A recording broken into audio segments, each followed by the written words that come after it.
Hello, everyone. I'm Mihir Bagwe, Principal Correspondent at the Cyber Express, welcoming you all to today's special interaction where we'll be discussing the major changes to Australia's Privacy Act and what it means for businesses across sectors.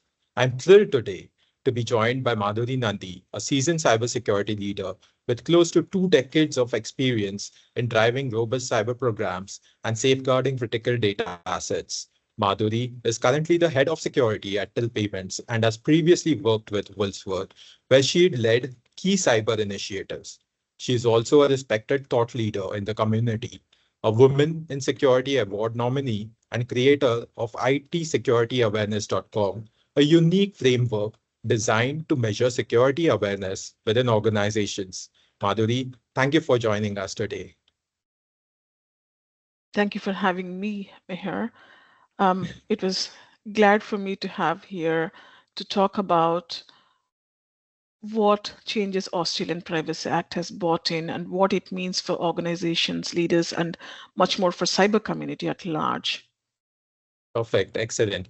So, Madhuri, as a CISO who closely Mhm. follows regulatory trends, what key factors do you think drove the Australian government to amend the Privacy Act? Was there a specific tipping point to it? I would say the turning point is the scale and frequency of high profile data breaches that happened within Australia, Meher. The magnitude of those breaches had made everyone think that how are we positioned in this current digital space? I would say that in the past 30 years, the Privacy Act has never got any meaningful reformation. And so we can say that how much outdated it is. We use data for everything. We collect it, we process it, we monetize data, we use AI transformations or trainings using data, and yet we haven't reformed our act. So that is the time that government has thought that we need to transform this, or else there is no point in that they're going to guide the public trust or the Right. accountability coming into them. And that would be the turning point or tipping point I would call for the government. Okay. So let's dive into the amendments themselves. Okay. Mhm. So what are the most significant changes to the Privacy Act and how did they impact businesses operating in Australia? There were several reformations that happened, Meher, but few that I would want to call out is one that I like more is that previously there used to be technical jargons that product teams used to give that this is not personal data or this is not Mhm. termed as personal data. But now Mhm. personal data has got a broader definition like Okay. behavioral patterns or inferred data that what is being collected by companies to see how the trends of merchants or customers or uh, purchasing their products or different things, those are also called as personal data. So the definition of personal data is broader now. So that Hmm. is one key initiative that they have changed. And the second one that most of the people within security or legal other platforms will like is that the penalties. Hmm. It has changed, I think, from 2.2 to 50 million, if I'm correct about the Yeah. numbers, Yeah. or 30% Absolutely. of the turnover, whichever Yeah. is the highest. And this is just not symbolic. That is Hmm. something to drive the accountability of executives to know that you're Right. not playing the small game. If Hmm. you're not doing the game well, your penalties have to be more. So that's the second change that they have got. The third one that Hmm. is mostly how independent individual users have been empowered with the rights to know what data that you are taking off from them, how you are storing it, or even they have the right to request you delete their information. So the individual rights have increased. I would say these are the three major changes that they have made, but one another is that now OIC has been given teeth that they can do Hmm. audits or ask for evidences if the companies are doing the right things even without complaints. If they just get some Right. suspicion, they can do an audit on any company. So these are the major changes that have happened in this particular act now that can be standing out. Right, absolutely. Well, you made the point of, increased penalties and greater enforcement powers now in play. So how are you seeing businesses adapt to this in real time? I would say that in the past, only compliance used to drive this change, right? Privacy, just get the policies done, have your compliance checklist done, and you're gone. But now, your legal and cybersecurity teams are collaborating together. And right Hmm. from the very beginning of the product life cycle, it's not like you have them once your product design implemented and everything, call upon your legal and security to do the testings. But when the data point is coming into your company, to the time it is getting retired, you Hmm. have to look at the data mapping within your organization. That's how the companies are trying to do those changes. And also, they're trying to see to renegotiate the contracts with the third parties, because Right. third parties previously they assumed that the risk goes to them, but now you have to make sure that your sub processes also meet the thresholds. So it is your responsibility to validate that they are in the right state for you, them to do business for you. So people are all now getting themselves engaged to do the contracts renewals with the people, or revisit the consent mechanisms, or revisit the data mappings of the products that they're selling for customers. It's clearly a good change that we are seeing that's Hmm. happening within the around the Right. companies. So, you also spoke about, Mhm, OAIC gaining the mhm, extra enhanced investigative powers as well. So, mhm. is this kind of a challenge or like an opportunity for businesses that they have in hand? I would say it was a challenge, but not anymore, because silo playing doesn't help anymore. It's Hmm. like how you're going to bring, previously I would say that legal works apart, security works apart, or your marketing works apart. But now if you say that Right. you want to have the power of privacy achieved together to be successful differentiator who Yeah. respects the data of your customers, it is that you can't be working any more silos. So it is definitely an opportunity for the leaders to work together Hmm. to give the respect back to the data they own, they collect for their business, and hence they can increase their brand value. I would say this is an opportunity for them. And this particular digital era, companies are going to win their customers or the merchant base only who give importance for the data they collect from their business. They respect their business data, they will be given most of the competitive business to the others within the industry. So it's definitely an opportunity for the business Absolutely. leaders Like to take it they say, forward. data is the new oil, and that's what matters to the customers as well at this point of time, especially with the advent of AI technologies and deep fakes and identity crisis. So I think that's absolutely bang on spot, what you said. But I'm looking at these changes that are being done in via the Privacy Act, but Mhm. how do these changes intersect with mandates like the security of critical infrastructure, like the SOCI Act that they say? Are businesses Mhm. prepared to align their compliance efforts across both? Readily at this stage, I wouldn't say that they are prepared for that, but they would be preparing now, I would Okay. say by design. There Hmm. are steps that companies are taking towards. I think everyone is now looking at the gap assessments to see Hmm. what they do have currently and what they don't have, and how much is the gap looking like, and what strategies they have to put in place to see how they can address that gap. So they are in that phase as opposed to getting into the next level up. Okay. So you just mentioned like let's talk Mhm, practical strategy then. mhm, How should businesses, particularly those handling large volumes of consumer data, it could be insurance companies, it mhm. could be social media companies, how do they rethink their privacy strategies today, like at this moment, because of the changes that have come in? Now, I think the principal change that happened now with this Privacy Act is now you have to design. Previously, we used to call design by security. Now I can say that you need to design by privacy. Hmm. That's wherein your data security also follows, right? Right. So the most strategical thing that companies can do is like to embed privacy into one of their company core values.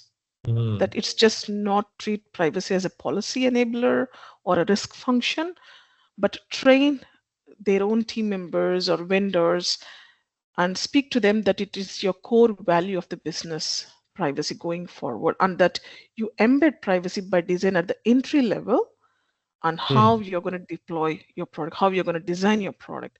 What it happens by that is that one thing is that you're going to have your privacy by design, which means you're going to have your all of the data mapping done at the initial design level.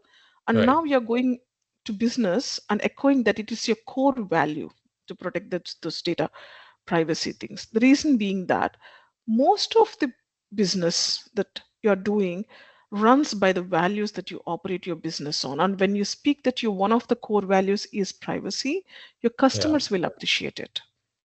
They Yeah. will respect it because it's your value and their data can never go wrong with you. So that's wherein the trust picture will come in. And that's wherein Right. that you can win the businesses. So the strategies for people to rethink is to have privacy by design and establish yourself as a core value within your organization. Right, right. We're talking about strategies and everything. So, Mhm, uh, when it comes to compliance, there are certain pitfalls that organizations should always watch out for. What are those at this point of time? What are the mhm. pitfalls, compliance pitfalls that organizations of all size, not just large, I'm talking about small and medium as well, uh, that they should look out for in this new landscape? I would say the major pitfall would be with the consent forms that they had for their own products that they have in place. They might Hmm. not cover what they are supposed to collect in the current world with this Privacy Act. So they have to revisit their consent banners. So that's the Hmm. current pitfall that I can see is the major issue. The Okay. second important one would be the behavioral data. As I've told you in the beginning, Yeah. the broader definition of personal data has been changed. Even your click patterns is now considered as a personal data. So if you have designed the products that you're capturing the click patterns of your customers or merchants or anyone, you need to reconsider to see your consent forms that are you allowed to take them? Are you taking the consent from your business that you can take them or not? And the third important one is your third party sub processes, because they all use legacy products or technology at the scale because they're service providers, right? At the third party service Right. providers, when I mean. Right. So they won't be upskilling or upscaling their solutions or services that much faster. So what you should be looking at is don't assume that the third party platforms are compliant for processing your data, and make sure that if they have got upgraded their systems or not, or if not, you have to revisit on your terms again to see whether they are your right partners to do the processing of data on your behalf or not. So I would say these are the three main things that anyone should carefully look at, and those are the pitfalls that are very much going to cause high risk if you don't reconsider revisiting them. Right. Right. Absolutely. I do agree with you on that. So as a head of security, right, you're watching Hmm. this Privacy Act coming into Hmm. effect. It's been a quarter now that it Hmm. has been amended. And so if at all, I'm just putting you in a place where Hmm. you have still not begun your journey uh, Hmm. in in complying with the act. So to Hmm. ensure compliance and avoid potential penalties in the Hmm. very near future, what Hmm. would be the immediate next steps that you would recommend to be taking? I would say that, as informed before me here, performing the gap assessment. Hmm. First, sit back with your products that what you have, do the gap assessment, what you're collecting, how you're processing, Hmm. where you're storing all the phases. When I select do the gap assessment, then you know how much wider those gaps are and how much timeline you would require to address those gaps. Hmm.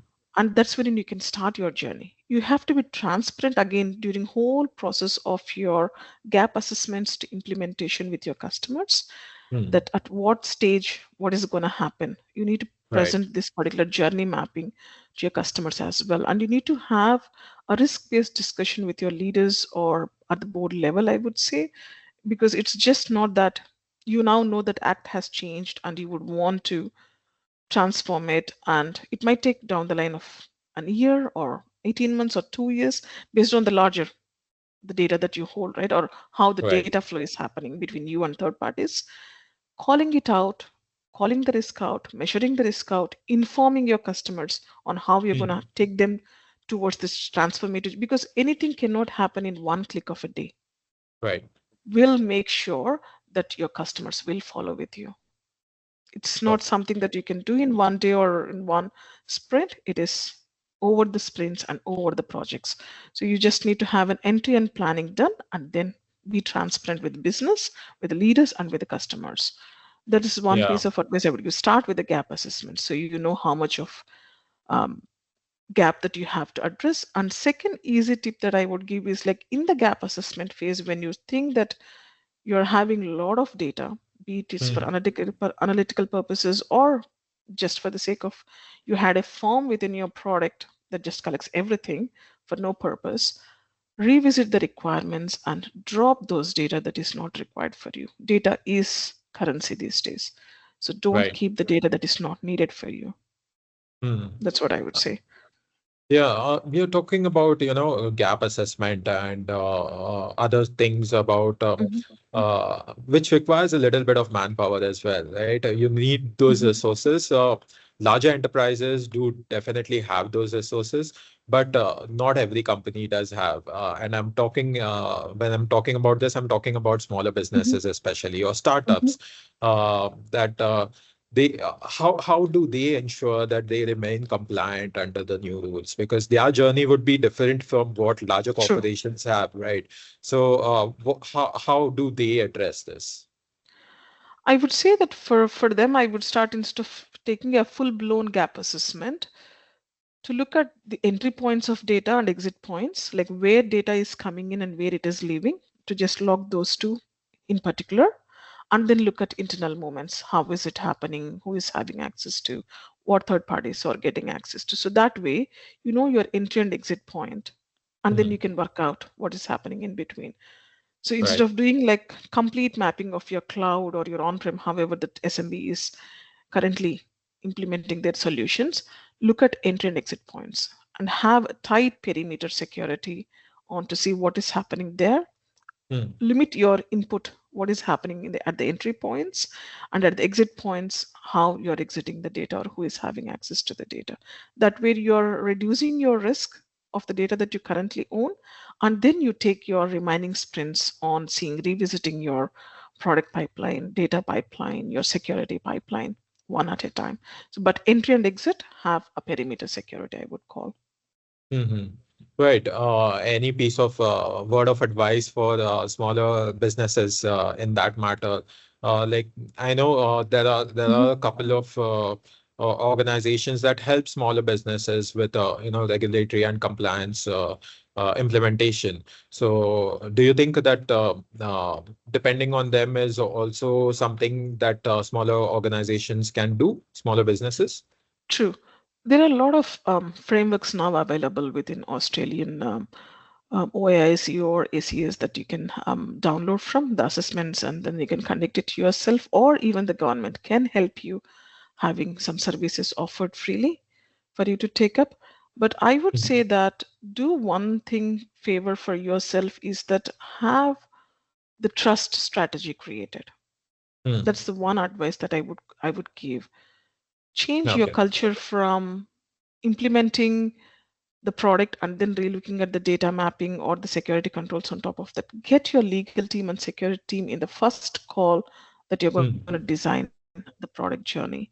Make sure that you have got a brand that speaks of trust, Right. not to hide everything from your customers, like not to giving the right information or the way data sits, how it goes, how it comes.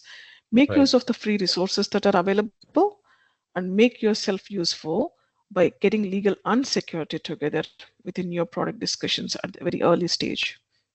And one piece of advice that I would say is just keep the word of trust in your mind. You will lose your customers if you don't give them the trust that you protect their data. So you need to be Hmm. talking about trust factor with your customers. That's how position your projects. Right. Right. Talking about, things about Mhm. especially things related to Australia and down under. Australia has always been a front runner, to say the least, when it comes to cybersecurity regulations, as such. Mhm. I know for a matter of fact, I was having this debate with one of my colleagues, where I was discussing about how Australia is actually leaps and bounds ahead when it comes to regulations related to cybersecurity. You'll have a cybersecurity minister for that matter. You have a Yep. OAIC, you have a cybersecurity ambassador. So that's like an entire team working together, Yep. and it's a huge team. So, and this now privacy push is also seems to be the next evolution when it comes to privacy matters, data privacy. And so but again, this has also come after like 2 decades of having the Yep. same things. You need to keep on evolving. The push has come, but it has taken nearly 2 to 3 decades, as we discussed earlier. So, do you think that there will be changes? There will be more changes that in near Absolutely, future? Meher. I would say Yeah. this is the foundation for this Mhm. new digital era. It's not um, a final or anywhere near to that close to final version. I would say this is just a foundation. There needs to happen a lot of changes coming up in near future. I'm not sure how many months or years it would take, but it will be very less number. The reason being, we are all eager to see what the Privacy Act should be looking at AI. I know we have now gone up to the personal information that we capture, that we take Yeah. over, is now branded. But what happens to AI in its usage? What happens to the information that you collect and you destroy? How much further that you can recover the data, or who has got access to the data? Who is giving the data to whom? Cross-border acts. Maybe Australia is going to get in line to much more wider standards like GDPR or others, but I would say for now, this is just a foundation. We are to Right. see much more transformations taking shape within Privacy Act in the coming months or in near future. Right. I'm glad that you mentioned about AI.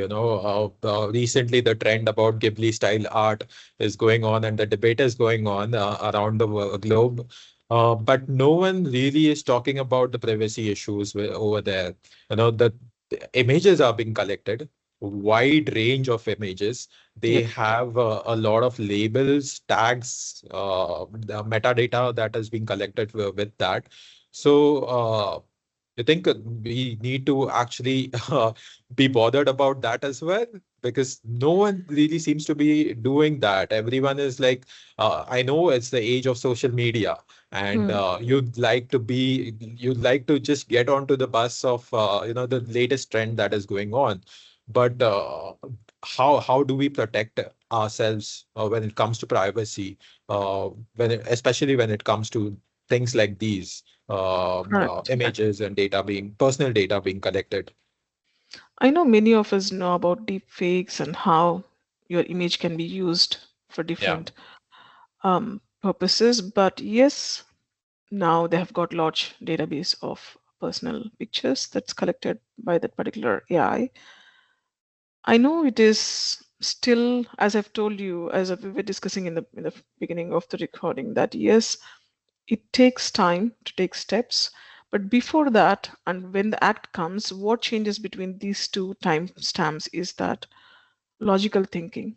It's to the mindsets of people, because if they know that they are in digital era, before Hmm. downloading those Ghibli pictures or others, they need to know what information they're giving away. Hmm. Or once the act has come, then they know that giving the information to AI is safe or not based on what the act says. But before, until the act mandates some controls against the people who is collecting this information, you Yeah. need to be a little bit vigilant on can you or can't you, or are you okay? Because some people, there is a debate that yes, my picture is already online in social media, so there is no harm for me. I can just use it. So go ahead, use it. But if you would want to rethink, hold on until all of the laws and privacy acts have been uplifted for AI before you start using it For personal purposes, if it is business related or if it is something that's productive to use, yes, definitely make use of it. But sharing your personal information, you never know how much of information that's been collected now with AIs. That's gonna, Right. one breach can cost all of us to see our personal data in dark web. Absolutely, absolutely. And I love the fact that, you spoke about moving from secure by design to privacy by design. That is something that, especially as privacy experts and people in general, need to rethink about. That is one strategy that we definitely want to inculcate, not just be secure by design, but privacy by design is something that we need to move towards too. Because as you said, data is online, but how much do you share? How much do you want it to be shared is something that needs to be in your hands. And I think authorities, regulatory bodies need to take that into consideration, especially in the age of AI, where anything and everything is replicated just like that. The things that I write about in daily news articles are also like, you wouldn't believe, like, if I ask the GPTs to replicate my article, if I feed them 5 to 6 examples, they write in a writing style that I have. So definitely, there needs to be a baseline. I feel that needs to come in. So yeah, certainly. Secure by design to privacy by design. That is something that we need to move towards too. Yep. So, Madhuri, it was incredibly insightful talking to you. And if time permitted, I would have gone on for hours talking to you about it. Mhm. But we are short on time, as well as we would want you to be free to work with the regulations that are coming in place. And thank you so much for breaking down what this new era of privacy regulation means, not just for compliance, but for business resilience as well. So thank you once again. On behalf of the Cyber Express, I would uh, really want to thank you for that and appreciate spending time with us. To everyone watching, make sure you connect with Madhuri on LinkedIn for more of her expert insights. You can also check out her awareness framework at itsecurityawareness.com. Thank you for tuning in. If you found this conversation valuable, feel free to share it within your network and stay tuned for more interviews with industry leaders shaping the future of cybersecurity. Until next time, stay secure and stay informed.